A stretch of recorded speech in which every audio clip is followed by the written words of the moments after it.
পুজোর সিজন চলছে, পাশাপাশি পুজো স্পেশাল রান্নার সিরিজও শুরু করে দিয়েছি আমরা। রইল পুজোর আগাম শুভেচ্ছা। আপনারাও দেখছেন শুভেচ্ছা রসোই। আজকে আমাদের পুজো স্পেশাল রেসিপি চিকেন সুক্কা। কোনো রকম ঝামেলা ছাড়াই ঘরোয়া সহজ পদ্ধতিতেই আমরা বানাবো এই রেসিপিটা। এই রেসিপির মেনলি 3টে পার্ট। প্রথমে আমরা বানিয়ে নেব গোটা মশলার একটা পেস্ট। তার জন্য আমরা এখানে নিয়ে নিচ্ছি একটা স্টার অ্যানিস, ছোট এলাচ, বড় এলাচ, সাথে কয়েকটা গোলমরিচ, অল্প মেথি, গোটা জিরে, গোটা ধনে, কয়েকটা তেজপাতা, কয়েকটা লবঙ্গ এবং দারচিনি।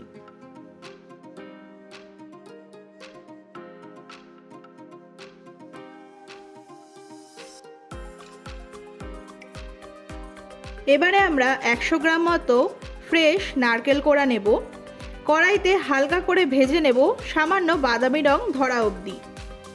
রং ধরলেই আমরা নারকেল কোড়াটা নামিয়ে ঠান্ডা হতে দেব।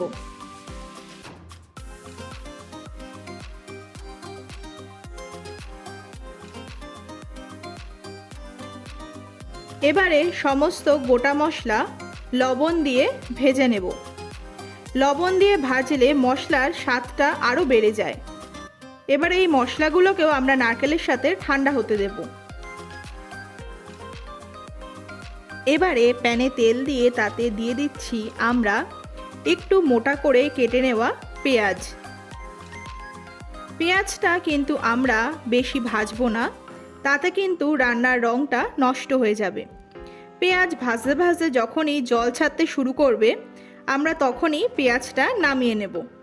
এবারে ওই মশলার পাত্রেই আমরা নিয়ে নিচ্ছি কিছুটা আদা, কয়েক টুকরো রসুন এবং কয়েকটা গোটা শুকনো লঙ্কা আর আমাদের ভেজে রাখা পেঁয়াজটা। এবারে আমরা ওই পাত্রের মধ্যে দিয়ে দেব 2 বড় চামচ তেঁতুলের পাল্প। আপনারা চাইলে ভিনিগার বা লেবুর রসও ব্যবহার করতে পারেন। এবারে আমরা সমস্ত মশলা খুব ভালো করে পেস্ট করে নেব। আমাদের মশলার পেস্ট তৈরি হয়ে গেছে।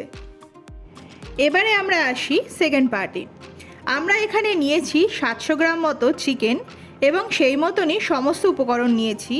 ডেসক্রিপশানে ডিটেলস দেওয়া থাকবে, কাইন্ডলি চেক করে নেবেন। চিকেনটা নুন, হলুদ, সাদা তেল এবং আদা ও রসুন বাটা দিয়ে ম্যারিনেট করে নেব।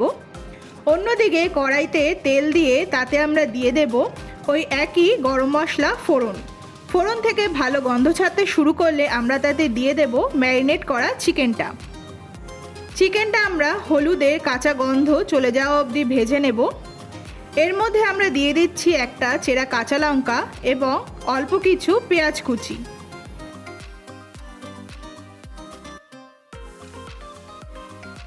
চিকেনটা ভাজা হয়ে গেলে তার মধ্যে আমরা দিয়ে দেব বেশ কিছুটা জল, যাতে চিকেনগুলো পুরো ডুবে যায়। এবারে আমরা চিকেনটা ঢেকে সিদ্ধ হতে দেব। খানিকক্ষণ পর ঢাকনা খুলে দেখব চিকেনটা সিদ্ধ হয়েছে কিনা। বেশি দরকার নেই, 70 to 80% সিদ্ধ হলেই হবে। চিকেন আমাদের সিদ্ধ হয়ে গেছে। এবারে আমরা এগুলিকে তুলে নেব। এখানে একটা কথা বলে রাখি, আমি এখানে চিকেনের উইথ বোন কারি কাট পিস ইউজ করেছি। আপনারা চাইলে বোনলেস চিকেনও ছোট করে কেটে ইউজ করতে পারেন। আসল চিকেন সুক্কা কিন্তু ছোট পিসে বেশি ভালো লাগে খেতে।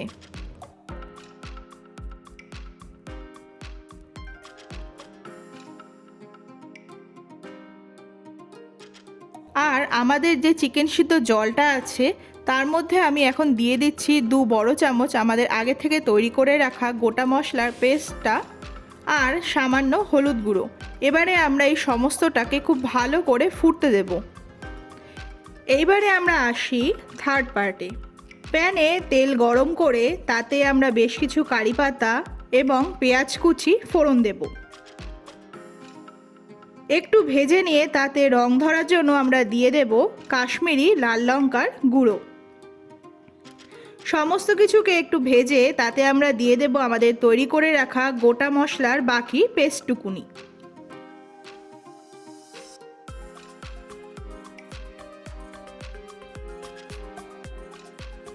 এবারে এই মশলাটা ভালো করে অল্প অল্প জল দিয়ে আমাদের কষতে হবে।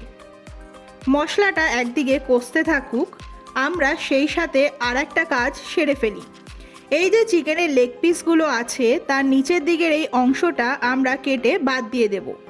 এতে হবে কি, যখন আমরা চিকেনটা পুরোপুরি রান্না করব পিসগুলো এরকমই থাকবে, টেন্ডনের জন্য কুকড়ে যাবে না। ঠিক আছে, এবারে মশলাতে চিকেনটা দিয়ে আমরা খুব ভালো করে মিশিয়ে নেব। আপনাদের যদি মশলাটা একটু ড্রাই মনে হয়, আমরা আগে যে গ্রেভিটা তৈরি করে রেখেছিলাম সেটা দিয়েও কিন্তু চিকেনটাকে একটু 5-7 মিনিট রান্না করে নিতে পারেন। রান্নাটা কিন্তু আমাদের হয়ে গেছে, চিকেনটাও খুব ভালো করে সিদ্ধ হয়ে গেছে।